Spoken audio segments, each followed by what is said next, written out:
With the enormous contract of Wentz, what should the Eagles do going forward? The numbers on the contract make it nearly impossible to move him. He signed a massive 4-year extension in June of last year. He would cost the Eagles close to $60 million on the salary cap if he isn't on the roster next season. But Mike Tannenbaum, again, not only are you a former general manager, but you were also the capologist, if you will, I remember, many years ago for the Jets. So the salary cap is kind of your area of expertise. And you have an idea for how all of this can be worked out that will maybe benefit the Eagles and benefit Wentz. Let's hear it.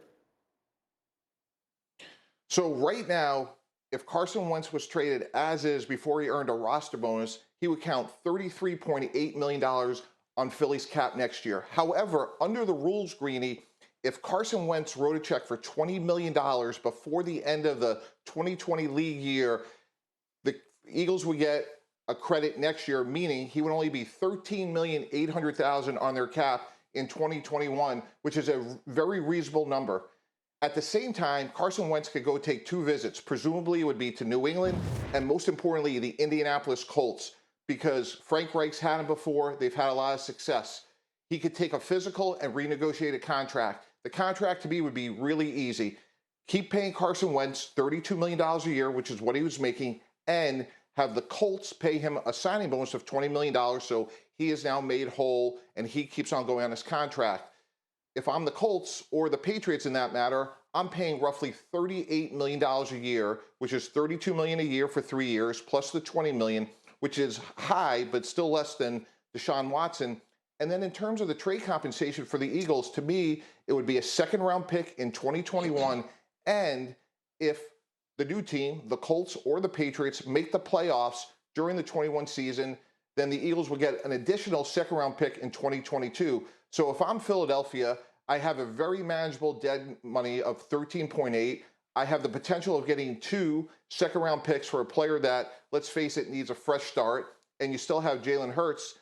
And if I'm the Colts or the Patriots, Greeny, I now have a young quarterback, 27 years old, who's played well, and I've given up reasonable draft compensation, and I'm paying him a little bit more than I want, but now I have the player I need for the next 3 years under contract. Well, so there's so many pieces of that to unpack. So this is something that a player can do that I didn't even know existed until you brought this up in our notes yesterday. So I'm fascinated by the concept. The first piece of this has to be that either the Colts or the Patriots decide they want to hitch their wagon to Carson Wentz for the next few years. Bart Scott, is he that player? Can he be rejuvenated into a top-flight NFL quarterback again?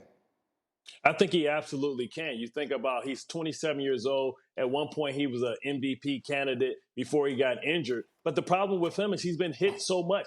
I mean, I know the old adage in sports that fatigue makes cowards of us all. Well, in the terms of an NFL quarterback, getting your head bounced off the turf makes cowards of us all. You know, what quarterback can be a good quarterback? This team got old really fast. You know, and he's taking the benefit. He's taking the brunt of that because of the team has got old. If he goes to a team like the Colts with Frank Reich, we're trying to figure out who's going to win this game of chicken between him and Doug Peterson.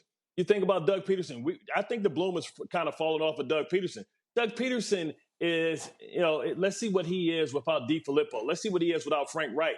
Because I think he's been a finger pointer this year, not a thumb pointer. I think Carson Wentz still can play and play well in this league. Look at this. He's been sacked 50 times. If he goes to Indianapolis, he gets that synergy back with Frank Reich, and he's going to make sure that he can be able to burp the baby. This is a team that's in their window of winning. And also, you think about what the Colts are paying at the quarterback position this year between Jacoby Brissett and between Phillip Rivers. They're paying $40 million.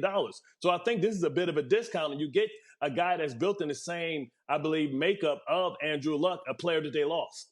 And Mike, to go to the other side of this, which is the Patriots, and you know Bill Belichick well, and we've spent a lot of time wondering who's his next quarterback going to be. You're telling us Carson Wentz is the kind of quarterback he would like. Greedy, absolutely. If I'm the Patriots, this is an unexpected opportunity. If you go over Coach Belichick's career, he wants big, physical, strong, athletic quarterbacks. Carson Wentz fits that mold. And to give up a second-round pick and pay him about $38 million a year, that's a great opportunity for New England, and I think it's something they're going to look into in the offseason if Wentz is available. All right, it's a fascinating possibility, and one, again, that I think a lot of people, including myself, did not know existed.